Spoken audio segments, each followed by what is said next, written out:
Kata ingat itu menunjukkan rasa kepasrahan. Kalau kita memang orang berdosa dan tidak mungkin masuk ke surga karena jasa kita sendiri. Saya kemarin mengajar para frater tentang harapan. Apa artinya masuk ke surga? Lalu saya menjelaskannya begini. Allah itu 100% kudus, 100% kudus. Dan kita manusia itu bukan kudus karena kita berdosa. Bagaimana kita bersatu dengan Allah yang 100% kudus? Kalau kekudusan kita 99,9 bisa bertemu Allah tidak? Tidak. Karena kita kurang 0,01%. Bagaimana didapatkan? Hanya karena Allah sendiri yang memberikannya. Saya menjelaskan begitu di kelas waktu itu. Lalu penjahat ini menjadi contoh bagaimana dia memohon. Tuhan, ingatlah aku kalau engkau datang sebagai Raja. Semoga pada perayaan Kristus Raja semesta alam ini, Bapak Ibu memiliki semacam, bisa kita namakan sebuah doa spiritual yang mengajarkan kepada kita, terutama pada orang-orang yang ada dalam masa krisis hidupnya di saat-saat terakhir, untuk mengingat sabda Yesus hari ini. Tuhan, ingatlah aku saat engkau datang sebagai Raja. Dan ketika Yesus itu mengingat kita, dia akan mengatakan kepada kita, saat ini juga engkau akan bersama aku di Firdaus. Demi nama Bapa dan Putera dan Roh Kudus. Rahmat Tuhan kita Yesus Kristus, cinta kasih Allah, dan persekutuan Roh Kudus bersamamu.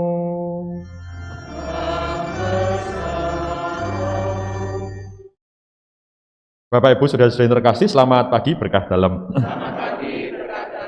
Di akhir tahun liturgi kita, pada hari ini kita merayakan Kristus Raja semesta alam yang menderita, tetapi karena penderitaan dia dibangkitkan oleh Allah dan menguasai hidup dan mati semua orang. Mari kita siapkan diri kita sebelum kita merayakan Ekaristi pada pagi hari ini, agar kita pun bersedia berserah diri kepada Tuhan Yesus Kristus sebagai Raja kita yang menyelamatkan. Bapak Ibu yang terkasih, saya Romo Galih dari Seminari Tinggi Kentungan Yogyakarta. Saya temannya Romo Mardi sejak kami SMA bersama-sama di Mertoyudan. Lalu sekarang saya bertugas di Kentungan. Karena di Kentungan, maka Bapak Ibu tahu bahwa di Yogyakarta itu ada kerajaan, ya tak? Ada keraton. Pernah ya ke keraton Jogja? Sekarang kalau hari Sabtu Minggu itu Jogja itu penuh dengan turis dari mana-mana karena 2 tahun orang tidak pergi-pergi. Maka Jogja itu sangat ramai hari-hari ini. Orang melihat apa ke Jogja? Gitu ya, melihat keraton, melihat macam-macam. Dan kalau orang melihat sebuah kerajaan, pasti orang akan melihat ada rajanya. Jogja punya raja, namanya Sultan Hamengkubuwono ke-10. Punya anak perempuan semuanya. Tempatnya juga ada jelas, temboknya juga jelas, ada tinggi sekali. Nah, kita bisa melihat bahwa kerajaan itu bentuknya ada, jelas, terlihat jelas. Bisa dilihat rajanya, ada rakyatnya, ada yang berkuasa dan sebagainya. Termasuk juga dalam Perjanjian Lama. Kebetulan semester ini saya mengajar tentang Yesus Kristus dari Perjanjian Lama, maka bacaan yang kita dengar hari ini kok ya pas saya ajarkan minggu lalu kepada para frater. Kata Kristus, kalau Bapak Ibu itu menyebut Yesus Kristus, Yesus kan dari kata Yosua, Allah yang menyertai. Kristus dari kata Kyrios, artinya yang diurapi. Jadi sebenarnya kalau kita menyebut nama Yesus Kristus berarti Allah yang menyertai, yang diurapi. Begitu artinya. Kemarin saya tanya pada frater tingkat 4 ini, tahu enggak artinya Yesus Kristus? Enggak tahu. Lah kamu itu sudah jadi frater sejak bayi Katolik kok enggak tahu artinya Yesus Kristus padahal tiap hari berdoa kepadanya. Nah. Maka ketika orang-orang Yahudi itu marah kepada Saul karena dia sebagai raja tidak bertanggung jawab kepada kerajaan, lalu bacaan yang kita dengar hari ini, orang meminta kepada Daud, sudah kamu menjadi raja bagi kami. Lalu tadi dikatakan orang-orang tua itu meminta, mendesak-desak Daud agar dia mau menjadi raja.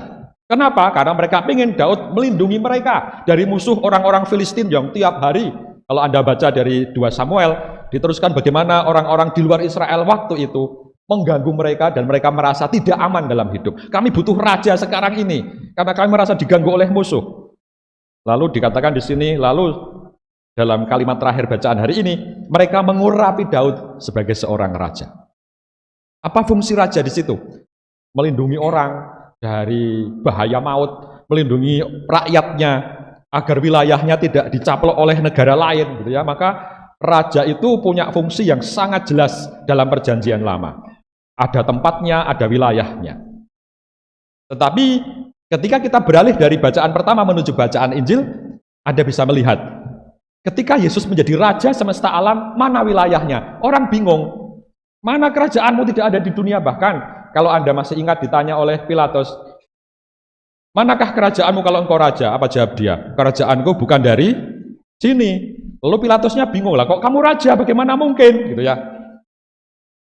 Lalu Yesus dalam bacaan ini dengan sangat bagusnya mengatakan bahwa kerajaan dia itu melebihi batas-batas wilayah duniawi ini. Ya. Batas-batas wilayah yang bagi orang ada yang bisa dipegang, raja itu ada rajanya. Tapi ketika kita rayakan hari ini, Kristus Raja semesta alam itu merajai segala sesuatu melebihi dunia ini. Melebihi dunia ini. Kekuasaannya melebihi batas-batas dunia ini. Nah, sehingga bacaan hari ini sangat indah bagaimana ketika seorang penjahat itu berkata kepada Yesus, Tuhan ingat aku saat engkau datang sebagai raja. Lalu Yesus berkata kepadanya, sesungguhnya hari ini juga, dalam bahasa aslinya, hari ini juga itu berarti tanpa delay, tanpa ada, delay itu bahasa Indonesianya apa? Tanpa ada penundaan. Kalau Bapak Ibu buka YouTube kadang-kadang luar-luar gitu ya, karena kok ora pelaku-pelaku toh gitu kan, itu namanya delaying, menunda. Nah, Yesus dalam bahasa Yunaninya hari ini juga tanpa tak tunda. Orang penundaan, saiki gitu.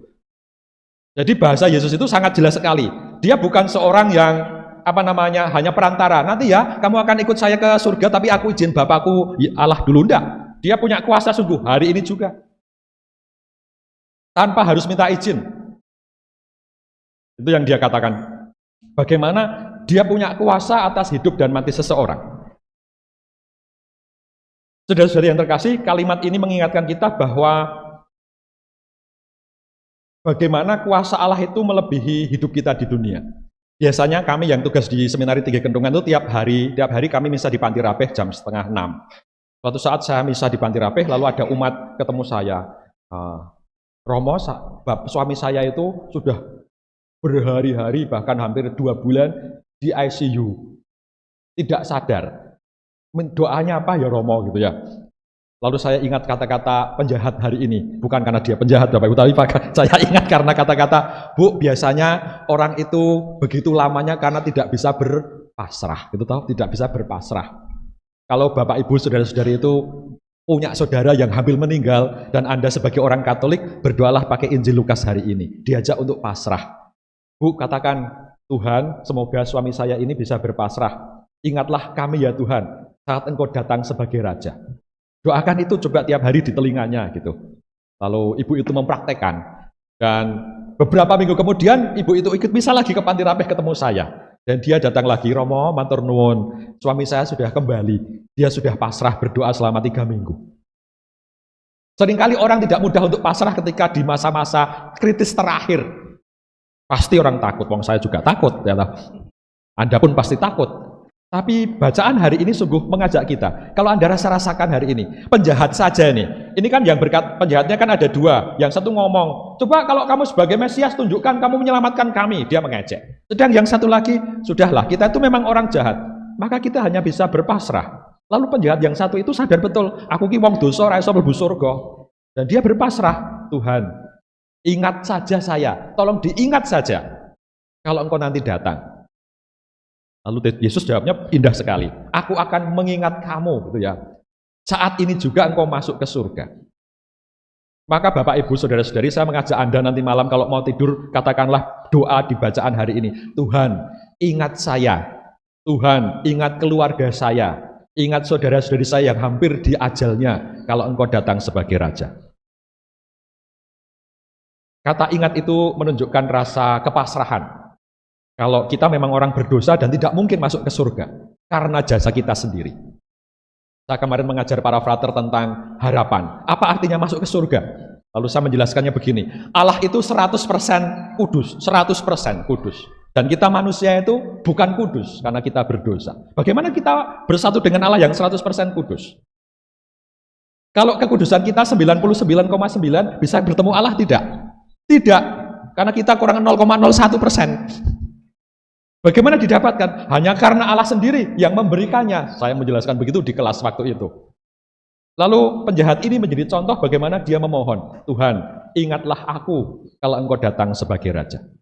Semoga pada perayaan Kristus Raja semesta alam ini, Bapak Ibu memiliki semacam, bisa kita namakan sebuah doa spiritual yang mengajarkan kepada kita terutama pada orang-orang yang ada dalam masa krisis hidupnya di saat-saat terakhir, untuk mengingat sabda Yesus hari ini. Tuhan, ingatlah aku saat Engkau datang sebagai Raja. Dan ketika Yesus itu mengingat kita, Dia akan mengatakan kepada kita, saat ini juga Engkau akan bersama aku di Firdaus. Terpujilah Tuhan, kini dan sepanjang masa. Amin. Agunglah misteri iman kita.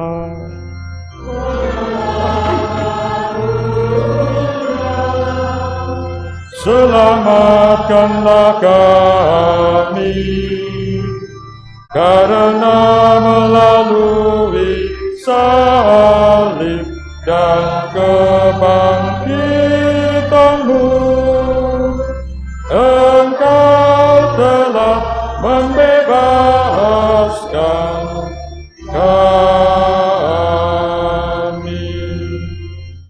Bapak Ibu, saya diberi kesempatan oleh Romo Paroki untuk misa di tempat ini, karena nanti jam 9 tim sinode akan memberi sosialisasi program kerja Dewan Paroki. Ini tempat sosialisasi kami yang ke berapa? 9, karena hampir semua paroki sudah. Secara khusus kami berterima kasih kepada Bapak Ibu yang memberikan donasi kepada Arka Seminari, karena saya yang menerima sumbangan Bapak Ibu tiap bulan itu saya. Kami terima di kentungan untuk biaya hidup para frater kita sebanyak 29 frater Keuskupan Purwokerto yang hidup di kentungan, dan satu frater itu biaya sebulannya 3 juta. Satu frater 3 juta, berarti kalau ada 30 frater itu berarti tinggal mengalikan 30 kali 3 itu berarti 90 juta tiap bulannya. Lu banyak sekali ya, 90 juta tiap bulan untuk frater kita. Harapannya 7 tahun ke depan kita mendapat 30 romo baru. Semoga nanti Kebumen dapat 1 gitulah ya. Kita mohon doa Bapak Ibu, besok Januari kita akan mendapat pula tabisan diakon untuk Romo Projo Keuskupan Purwokerto. Jadi semoga donasi yang Bapak Ibu berikan tiap bulan kepada kami itu ada hasilnya. Dan mungkin nanti ketika semakin banyak romonya, paroki Kebumen bisa dapat romo 5 gitu ya. Nah 5 yo kakean no, paroki ini misa minggu hanya 2 kali kok romone 5 nanti gawean nanti. Hanya menjadi gemuk saja di paroki, tidak ada pekerjaan. Ya harapannya ada fraternya, ada diakonnya, atau tambah romo 1 gitulah, agar melayani umat lebih baik. Maka kita mohon doanya dari Anda semuanya. Terima kasih. Mari sekarang kita mohon berkat Tuhan. Tuhan sertamu.